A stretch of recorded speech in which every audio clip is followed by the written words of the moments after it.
Well, I told Jarron before the game, I told Bob Mangine to give him smelling salts before the game, and I think it worked.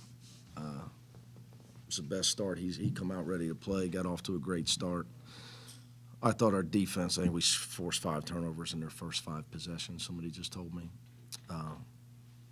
We got them on their heels early with our defensive pressure. They're a team that really likes to get the ball inside, so our game plan was to put as much pressure on them as we could to not let them run their offense, because they're a high execution team. They came in averaging over 85 a game or something. So happy with our effort, but obviously we got a lot of stuff to work on. But I'm going to keep saying that we've got a lot of guys that are going to play a lot better as the season goes on, especially our freshmen and sophomores. But even Trey Scott and guys in the starting lineup. But I think Naz's hard work is really paying off. If he can keep giving us a physical presence, it changes a lot. Really changes a lot. When you got a guy that can score down low and make free throws, and he can protect the rim. He's got 2 block shots. It's huge for your offense.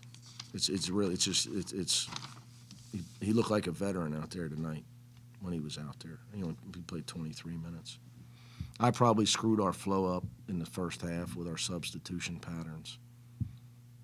But I got to try to get some guys some minutes. It's the only way they're going to get experience. The only way to develop your bench is to play them. Got to play them. You don't play them, you can't develop them. You got to play them. Don't look so excited, guys. Jarron says in practice you keep telling him to talk. Yeah. Step up. Well, he's our best player and he's our leader, and we need his voice. He's also our smartest player. His body language is really, really confusing for people that don't know him. He's a great guy, but he's got a look on his face sometimes like you wonder, he's not a guy running around smiling all the time, and he talks really low. We need his voice, because he's got to get guys. Good teams, their veteran players help each other. They get each other in the right spot. And he knows more than anybody out there, because he's played, him and Justin are the 2 I'm on the most about it. They got to get guys in the right spot. They got to talk on everything. We're going through whether we're going through a walkthrough, you got to practice like a winning team. So when you go you guard another team's plays, your captains, your better players, guys like that. I'm not a big captain guy, because I think everybody should care as much about the team, from 1 through 15 for us. But you got to be the guy getting people in the right spot. And it's going on a long time around here. And that's why you win. He doesn't just and it's a new role for him. That's the biggest thing for him. Scoring more is not hard for him. What I'm talking about. For him and Justin and Kane, Trey's in his 4th year, Nasir, they're so used to Jacob and Gary and Kyle doing all the talking, getting everybody in the right spot. Biggest adjustment for us. But, hey, a lot of people got the same, everybody has players graduate. So he's got to do it, though. If we're going to be any good, we need his voice, not just his points. Whether it's Jarron coming out faster or the team coming out with better intensity to start, is that frustrating, encouraging, knowing that sometimes if you just have to tell them that and remind them of that? You can say a lot of things. You can tell them a lot of stuff. Doesn't mean it always happens. What I would tell you is we're better than Western Michigan. Okay? We should be. Okay? Coach Hawkins, a great guy, has been there a long time. But we're at Cincinnati. Okay? And we made shots early. Everything else would just be flowery talk from me to give you an answer. We have a better team. We should be a better team than them. And we made, I don't know the numbers, but we made a lot of shots early, hence the lead. So when the ball goes in, obviously it's a lot easier. But I thought our passing, we had a couple good, even when we got fouled, we had a nice high-low series where Mamadou got fouled, and he's our best free throw shooter, and he missed 2. He's nervous. I was really happy to get him in there because I think he can help us. Is Jarron a hard guy to reach? No. He's a naturally quiet guy. Tremendous guy. His body language will fool you. His body language will fool you because you think he's reclusive or, when people don't talk a lot, you think, that guy thinks he's better than people or he's a mean guy. Obviously, he's a tough-looking dude. He's the nicest guy in the world. Too nice at times. We need his voice. I mean, just in terms of getting to assert himself. I mean, he asserted himself plenty in high school, obviously. This is a different level. Yes and no. Yes and no. I think what I learned recruiting him was when the going got tough was when he was at his best. That's when when I saw those moments is when I fell in love with him. Because, a lot of guys, they get stats, but they're getting layups on the break. I watched him, and when things got tough is when he was at his best. Whether it was a loose ball, whatever, in high-level games. But, it's the new role for him. Being the sophomore on a team with a first-round pick and 2 seniors, versus you got to give him a chance. That's what I said last time. I mean, look, let's be fair. SK was a 5th-year guy when he was a great player. It's a process, And the way I look at it, it's my job to get him there. It's what the hell he signed for me. He signed with me for a reason. The only problem I have, though, is he and I have one thing in common. Vertical leap. Not a good thing. He's got 0 rebounds. I got to get him in there. You got to get a few more rebounds. He's got to use his body because his vertical leap. Actually, mine was when I had 2 knees was better than his, I think. I saw that picture of you dunking. Exactly. Back when there was a Cincinnati Post, I was in it. When everybody looked that up. Guys were talking about Keith on defense, getting, I think, 13 deflections. Yeah, he had a lot. He's a great athlete, 4 steals. 3 turnovers, no good. I guess he stepped on the end line after that 1 steal. Again, Keith is a work in progress. It's like I told Trevor and Rashawn. They're both really good shooters, and neither one of them made a 3 all season. So I told, everybody cares but me. I just want you to worry about getting better. That that'll happen in time. Just you got to keep getting better. You can't say, when my career's over, I'm not playing as much, the ball's not going in. Look what happened to Kane Broome. Okay, you had a couple bad games, now you had a couple great games. You just got to focus on what you can control. Keep getting guys better. We got a lot of guys that need to improve. And as they improve, our team will improve. But, yeah, and Keith is one of them. Is defense his role? Is it energy? Is it more nuanced? Yeah, I'm not a big role guy. I don't know. I think your role is to try to do everything well. Obviously, he's not looking to fire a 3 up every time. But either should Jarron. If he's not open, he should be a passer. But when you're a great athlete, like what we've told Keith is you got to focus. We need offensive rebounding because Jarron struggling to get over the stat sheet with his leap right now. Okay, offensive rebounding is about numbers. You got to get 3 guys to the glass, sometimes 4, and he's in the lineup to give us defense, offensive rebounding. But it's not like I tell him not to score. Just let the game come to him, pick his spots. But he's not running around hunting 3s, but I don't even have to tell him that. He knows that, I think. It seems like that switch for him and Kane in the starting lineup has been paying off. Yeah, I mean, we'll see. I'm still not sure about all that, as time goes. Kane's a really good player. He just got off to a rough start.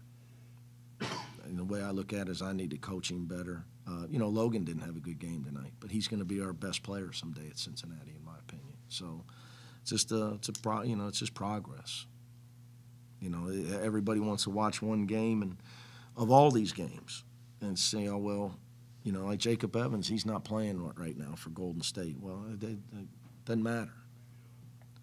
He can't control that. Just try to get better every day. I mean, who knows where he'll be in 5 years, how good he could be. It's hard, though, with young people because, you know, the sky's falling when you're dealing with them. So you got to keep them fighting through it. You know, it's not, you're not going, like even our team, you know, we're a work in progress, man. We just are. What was with like Mamadou Diarra really early in the game? He earned playing time in practice. I think I'm gonna leave you guys with this. As a coach, you can't tell guys that they need to get better in certain areas, and if they do really well in practice and their effort's great, you got to play them. Because if you don't, then why would you keep working hard if you were a player? The other thing is, if guys don't do what they're supposed to do, and you still play them, then if I was a player, I wouldn't believe anything the coach said. You know, you got a guy that earns playing time in practice. You can't be afraid to put him in the game. He deserves a chance. You know, then how long he stays in depends on his performance. But Mamadou's maintained a great attitude throughout sitting on the bench a lot. He's just, that's what I told him, you know, but everybody thinks they're going to play college 1 year and go to the pros. So. Jarron, Friday, Mick said he wanted you to be more aggressive from the start. Was that getting the message today, or you just had some open looks and knocked it in? I mean, I watched the press conference last week after the last game, and it's just I do need to get started beginning of the game and not be a second half just player. I need to play the whole game hard as I can. Is that, you didn't have to do it here the first 2 years, but in high school you had to put up 30, 40 points a game. Is that something you just like kind of think back to that where you were a little bit more assertive? No, not at all. I mean, I was open and I knocked down shots. The big man got me open, and the guards just got me the ball right there. You mentioned watching the press conference. Did he say anything to you specifically outside of that at all? Yeah, he said something in the locker room about it, that I just need to come out and be ready to play. And he said something to me before the game tonight. Do you normally watch his press conferences, or did you have a feeling he might be talking about you last time? I normally just watch it. I watch them. Yeah. I think they watched it because of Nas' comments. Came 2 games in a row now. Are you that rhythm starting to come back and feel like you're back to normal? Yeah, definitely. Tonight it felt like that. I just tried to come in and do it again with defense. Like that's in my head, try to get a steal or something like that, to layup or something, try to get me started. I ain't want to shoot a 3 because when I do that get in my head. So I just try to get get a foul or something like that, defensive play, and get myself going. The other thing Mick talked about in that press conference, and just about every press conference, is your defense. And tonight you guys came out getting a lot of deflections right from the start. Did you think it was better tonight? Yeah, we definitely did good deflections, but Keith especially did. Keith had 13, so that's a lot. He's been helping us with that a lot. He's been an active defensive player for us, so he's just rubbing off on some of us. We go back, we see the charts I have, Keith Lee, and so we try to come back and match him, but he got us today. Was that a focus for all you guys tonight? Yeah, well, It's a focus. just every game, you know. Every game. That's what they go by off if we playing defense or not. You know, if you get in the passing lanes and just being active, so we try to just keep track of that and turn it into offense. Jarron, he's talked a lot about Gary and Kyle and Jake not being here, and he mentioned that with you having to play all these games. How much is each game a learning experience for you, these first few games of the season? I learn a lot from every game, just from reading what the defense gives me and trying to find open guys and stuff. And yeah, I mean, the defense is different right now, but we're gonna get there. We're in practice working hard and everything, so everybody's just playing a different role right now on our team. When you were in high school, you always played like that, right? I mean, you always scored a lot of points. So when you came here, did you have to adjust your game because you were a freshman and feel your way, or how did that evolve into where you are now?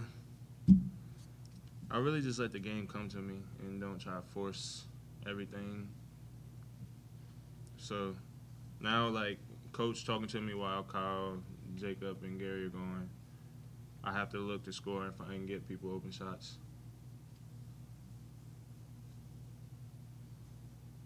How much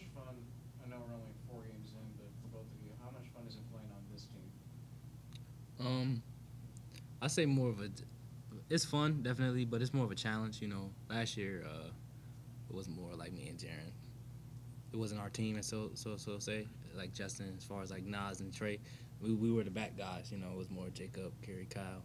They were the leaders of the team, so it was a different team. So that team was more so fun, but now this team is more so like we have to be the guys that help the other guys instead of Gary, Kyle, and Jacob, the ones that was helping us. How much of an adjustment has that been for you? A big adjustment, because you know you go from a year or two. For me personally, 2 years from not playing, you know, just being on the sideline, and then last year like Gary, Kyle, and Jacob helped me out, but now I have to help the freshmen and sophomores out.